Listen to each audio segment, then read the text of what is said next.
শেখ নাসের, আমাদের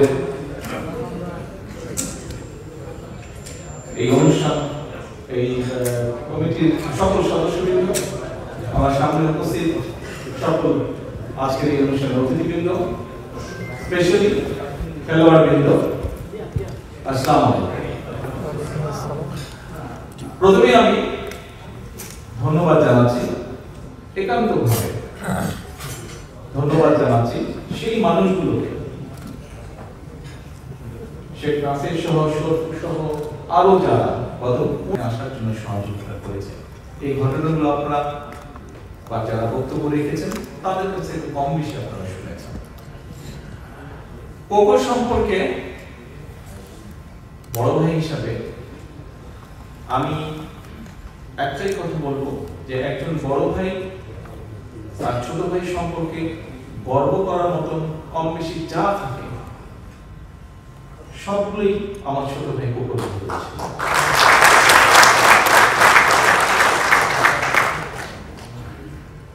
কোকো একজন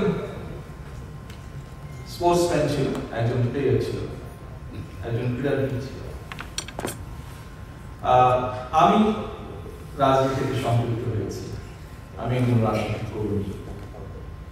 কোকো ওর অবস্থান থেকে চেষ্টা করেছে বাংলাদেশের ক্রীড়া ব্যবস্থার জন্য যতটুকু অবদান রাখা সম্ভব সেটি করার চেষ্টা করেছে।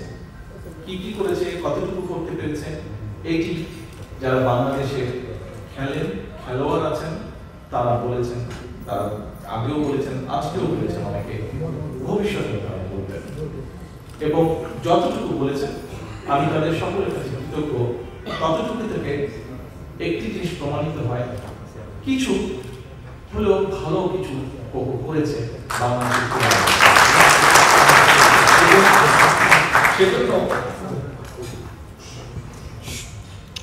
সেজন্য বড় ভাই হিসাবে আমি অত্যন্ত গর্ব বোধ করি। এখন আমি একজন দেখলাম একটু আগে বলেছি, আমি একজন রাজনৈতিক কর্মী। স্বাভাবিক রাজনৈতিক কর্মী হিসাবে আমি পুরো বিষয়টাকে ভিন্নভাবে একটু দেখি। একজন রাজনৈতিক কর্মী বা রাজনীতিবিদের সামনে অনেকগুলো বিষয় থাকে, যেমন ক্রীড়া থাকে, তেমন দেশের শিক্ষা ব্যবস্থার বিষয়ে কোনো চিন্তা থাকে, তেমন দেশের মানুষের কর্মসংস্থানের ব্যাপারে চিন্তা থাকে, ঠিক তেমনই ভাবে দেশের মানুষের স্বাস্থ্যের ব্যাপারে চিন্তা থাকে। বিভিন্ন রকম বিষয় থাকে যে বিষয়গুলো একজন পলিটিশিয়ান অথবা একজন রাজনৈতিক কর্মী বিভিন্ন মানুষের সাথে আলোচনা করে, চিন্তা ভাবনা করে। আজকের এই অনুষ্ঠানটি যেহেতু খেলাধুলাকে নিয়ে, এই অনুষ্ঠানটি যেহেতু কোকোকে নিয়ে, এই অনুষ্ঠানটি যেহেতু ক্রীড়া অঙ্গনকে নিয়ে, এখানে যেহেতু ক্রীড়াবিদ অনেকে উপস্থিত আছেন, খেলোয়াড় উপস্থিত আছেন, যদিও এর বাইরে কিছু রাজনৈতিক কর্মী এখানে উপস্থিত আছে, আমার মনে হয় মোটামুটি সমান বোধ হবে ঘরের মধ্যে যারা আছেন। তো আমি আপনাদের সামনে আজকে আমার কিছু চিন্তা শেয়ার করব, যে চিন্তাগুলো কম বেশির ভিতরে আমি শেয়ার করেছি। পলিটিক্যাল বক্তব্য না, ভয় পাওয়ার কিছু নেই। আমি আপনাদের সাথে কিছু শেয়ার করবো যে আমি আগেই বলেছি যে আমার ছোট ভাই ছিল প্লেয়ার, ক্রীড়াবিদ। আমি তা না, অনেক কিছুর সাথে আমি বাংলাদেশের আগামীতে যদি ইনশাআল্লাহ আল্লাহর রহমতে বাংলাদেশের মানুষের সমর্থন নিয়ে আমাদের দল বিএনপি সরকার গঠনে সক্ষম হলে অনেকগুলো বিষয়ের পাশাপাশি কিভাবে বাংলাদেশের ক্রীড়াটাকে কম বেশি সাজাতে চাই, অথবা কিভাবে বাংলাদেশের আগামী ভবিষ্যৎ প্রজন্ম যারা তাদের ভিতর থেকে খেলোয়াড় বের করে নিয়ে আসতে চাই, বিভিন্ন ডিফারেন্ট স্পোর্টসের খেলোয়াড়কে বের করে নিয়ে আসতে চাই, এটা সম্পর্কে খুব সংক্ষেপে আপনাদের সামনে তুলে ধরতে চাই। এখন গতকালকে বিকেলে আমিনুল আছে এখানে, ওর বক্তব্য আপনারা শুনেছেন। আমিনুল সহ আরো কয়েকজন ঢাকা থেকে এই অনুষ্ঠানে যোগদান এসে প্রায় বছর খানে 1.5-2 বছর আগে আমিনুল আরেকবার এসেছিল লন্ডনে।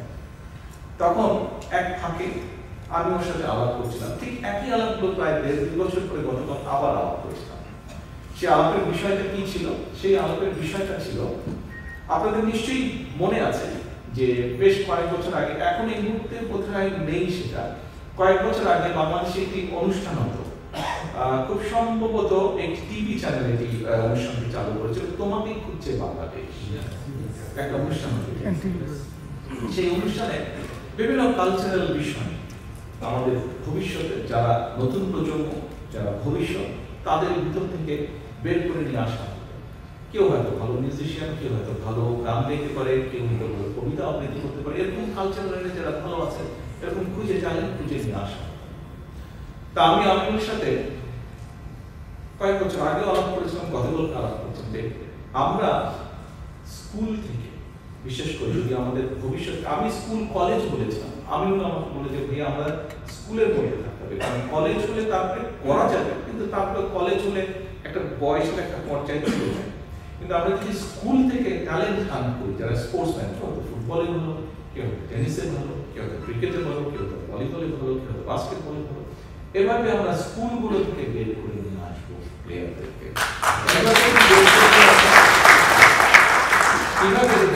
এটা আমার বিষয়, অনেক প্ল্যানিং এর বিষয় আছে, কিন্তু সেটা আমরা করবো। আমাকেও বললো যে ভাইয়া এই মুহূর্তে বাংলাদেশে 5টা বলেছিলাম বিকেএসপি, 5টা বিভাগে আমাদের আছে, আমরা সরি 4টা বিভাগে আছে আমাদের, আমরা সবগুলো বিভাগে একটা করে বিকেএসপি করতে চাই। তা আমি তো বললাম আমি সবগুলো বিভাগে যদি বিকেএসপি করতে পারি আমাদের অনেক রিসোর্স লাগবে, এই মুহূর্তে হয়তো এত রিসোর্স না। তোমার যে 4টা আছে আমরা যদি সুযোগ পাই, এই 4টাকে আমাদের ফাংশনাল করতে হবে। আমরা যদি এই 4টার মাধ্যমে যদি আমরা ট্যালেন্ট হান্ট করে নিয়ে আসতে পারি, ভালো খেলোয়াড় তৈরি করে নিয়ে আসতে পারি, তখন আমরা দেশের মানুষকে বলতে পারবো। আমরা যদি প্রেজেন্ট করতে পারি ভালো ভালো বিভিন্ন ডিফারেন্ট স্পোর্টসের ভালো ভালো ইয়েতে আমরা যদি খেলোয়াড় বের করে আনতে পারি, তখন আমরা জাতির সামনে উপস্থাপন করতে পারবো আরো কেন বিকেএসপি আমাদের দরকার, সেটি আমরা উপস্থাপন করতে পারবো। এখন এর মধ্যেই আমাদেরকে করতে হবে। এটি যেরকম একটা, আপনারা নিশ্চয়ই এর মধ্যে বিভিন্ন বক্তব্য শুনেছেন, আমরা বাংলাদেশের শিক্ষাটাকে বিশেষ করে প্রাইমারি এবং সেকেন্ডারি স্কুলের যে শিক্ষাটা, এটাকে আমরা একটু ভিন্নভাবে সাজিয়ে তুলতে চাই। সেটি কি? সেটি হচ্ছে যে ছেলেমেয়েরা শুধু পড়ালেখা করবে, রাত দিন পড়ালেখা করবে, এটা কেমন খেলতেও তো হবে, কারণ মেডিকেল, আমি ডাক্তার না, আমার স্ত্রী ডাক্তার, তবে একটা সিম্পল ব্যাপার আছে, আপনি যখন ফিজিক্যালি নড়াচড়া করবেন খুব স্বাভাবিকভাবে আপনার বডিতে রক্ত চলাচল বাড়বে, এবং রক্ত চলাচল যত বাড়বে স্বাভাবিকভাবে আপনার ব্রেনে অক্সিজেন তত বেশি যাবে, ফ্রেশ হবে, আপনার চিন্তা শক্তি তত বাড়বে। অক্সিজেন যত বেশি মাথায় যাবে তত চিন্তা শক্তি বাড়বে। সেই জন্য খুব স্বাভাবিকভাবে যেই ছেলেটা খেলাধুলা করবে তাকে যদি পড়ালেখার ভালো সুযোগ করে দেওয়া যায়, তার কিন্তু পড়ালেখাটাও ভালো হবে। কাজে পড়ালেখায় ভালো করতে গেলে অবশ্যই খেলাধুলা করতে হবে, অবশ্যই। আমরা যেখানে এখানে যারা আজকে এই ঘরে উপস্থিত আছি, কম বেশি অনেকদিন ধরে আমার মতো আপনারা অনেকটা লন্ডনে আছেন, বিভিন্ন ভাবে আপনারা আছেন। আমি কেন আছি কম বেশি আপনারা জানেন। যখন লন্ডন শহরে বিভিন্ন জায়গায় যাই, তখন একটা জিনিস দেখলে মাঝে মধ্যে একটু কষ্ট হয়। আপনারা নিশ্চয়ই খেয়াল করেছেন যে প্রতি পাড়াতে বা প্রতি এরিয়াতে সুন্দর সুন্দর মাঠ আছে, গ্রিন সবুজ মাঠ, দেখলে মনে হয় মাঠের মধ্যে দৌড়াতে শুরু